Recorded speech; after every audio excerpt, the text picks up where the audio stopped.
শিবের মাথায় অর্ধচন্দ্র কেন? পৌরাণিক ঘটনা ও দার্শনিক তাৎপর্য। শিব এক নামেই, যার মধ্যে লুকিয়ে আছে সৃষ্টি, সংহার ও চিরন্তন অস্তিত্বের তত্ত্ব। তিনি শুধু হিন্দু ধর্মের এক দেবতা নন, তিনি এক অদ্বিতীয় চেতনা, যিনি সব কিছুর ঊর্ধ্বে। তার প্রতিটি রূপ, অলঙ্কার ও বাহন প্রতীকী। তার শরীরের প্রতিটি অংশ বহন করে গভীর অর্থ। ঠিক তেমনি এক গুরুত্বপূর্ণ প্রতীক হল তার মাথায় শোভিত অর্ধচন্দ্র। এই অর্ধচন্দ্র শুধুই কোনো অলঙ্কার নয়, এর পেছনে রয়েছে একটি আশ্চর্য সুন্দর পৌরাণিক কাহিনী এবং দার্শনিক ব্যাখ্যা, যা আমাদের জীবনের অনেক গভীর সত্য উদ্ঘাটন করে। পৌরাণিক কাহিনীটি এই রকম।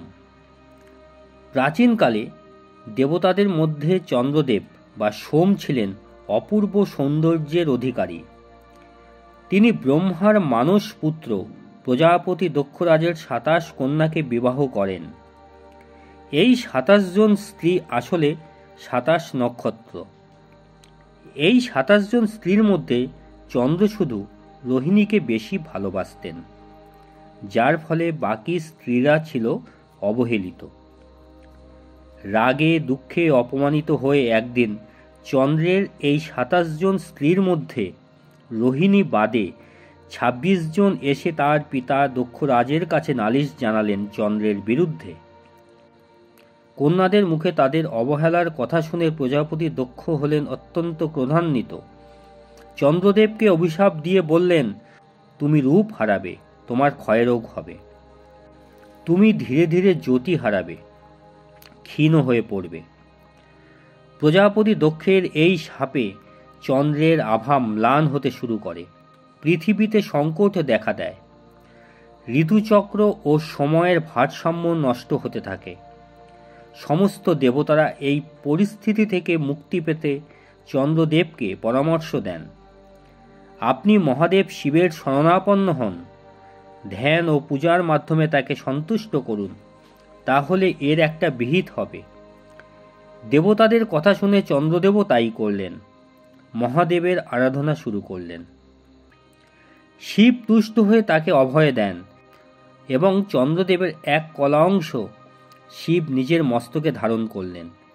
তার কারণ শিব জানতেন চন্দ্রদেবকে যদি পুরোপুরি শাপমুক্ত করা হয় তাহলে ব্রহ্ম শাপ ক্ষতিগ্রস্ত হবে, দৈব নিয়মের ভারসাম্য নষ্ট হবে। তাই ভগবান শিব চন্দ্রের এক কলা নিজের মস্তকে ধারণ করে চন্দ্রকে সম্পূর্ণ ধ্বংসের হাত থেকে রক্ষা করলেন এবং ব্রহ্ম শাপও রক্ষা করলেন। কি করে? শিব বললেন, তোমাকে আগের মতো অবস্থায় ফিরিয়ে দিলে ব্রহ্মশাপ নষ্ট হবে, যা নিয়ম বহির্ভূত হবে। সেই কাজ আমি করব না, কিন্তু ব্রহ্মশাপের ফল তোমাকে ভোগ করতে হবে, আবার তার সাথে তুমি পরিত্রাণও পাবে। কি করে? তাহলে শোনো। প্রতি মাসের শুক্লপক্ষের পূর্ণিমা তিথিতে তুমি পূর্ণরূপ ফিরে পাবে। আবার কৃষ্ণপক্ষের অমাবস্যা তিথিতে তুমি তোমার রূপ হারিয়ে ফেলবে। এইভাবেই তোমার জীবনচক্র চলতে থাকবে এবং প্রকৃতির ভারসাম্য রক্ষা হবে। এদিকে চন্দ্রদেবও নিজেকে পরম সৌভাগ্যবান মনে করলেন। মহাদেব আমাকে তার মস্তকে স্থান দিয়েছেন, এর চেয়ে পরম সৌভাগ্য আর কি হতে পারে। এই জন্য মহাদেবের আরেক নাম চন্দ্রশেখর। এবার দার্শনিক ব্যাখ্যা। চন্দ্র শুধু গ্রহ নয়, এক বার্তা। পৌরাণিক ব্যাখ্যার পাশাপাশি এই কাহিনী বহন করে দার্শনিক শিক্ষাও। ১. সময় ও চক্রের প্রতীক। চন্দ্র সময়ের প্রতীক। তাঁর শুক্লপক্ষ ও কৃষ্ণপক্ষ এই চক্র জীবনের ওঠাপড়ার প্রতিচ্ছবি। শিব হলেন কালান্তক, সময় যার অধীনে।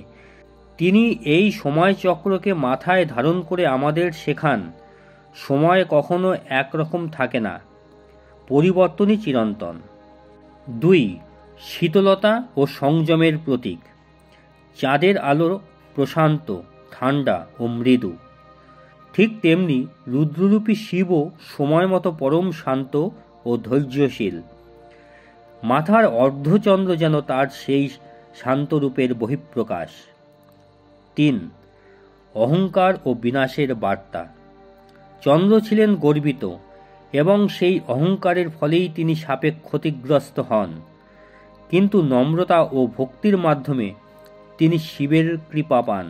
এটা আমাদের শেখায় অহংকারে পতন, বিনয়ে মুক্তি। 4. সাম্য ও ভারসাম্যের প্রতীক। চাঁদের শুক্লপক্ষ এবং কৃষ্ণপক্ষ যেমন প্রাকৃতিক ভারসাম্য রক্ষা করে, তেমনি শিবও সৃষ্টি ও সংহারের ভারসাম্য রক্ষা করেন। অর্ধচন্দ্র সেই চক্রেরই প্রতীক। সবশেষে বলতে হয়, শিবের মাথায় অর্ধচন্দ্র শুধুমাত্র একটি শোভাময় অলঙ্কার নয়, এটি এক চিরন্তন সত্যের প্রতীক, যা আমাদের শেখায় জীবন পরিবর্তনশীল, অহংকার ক্ষয়িষ্ণু, নম্রতা শক্তিশালী, আর সময় সবকিছুর ঊর্ধ্বে থাকা সেই আদিশক্তিরই প্রকাশ। শিবের মাথায় অর্ধচন্দ্র, তাই ঈশ্বরের কৃপা, শৃঙ্খলা, সময়ের চক্র এবং পরম শান্তির এক অপূর্ব নিদর্শন। ওং চন্দ্রশেখরায় নমঃ।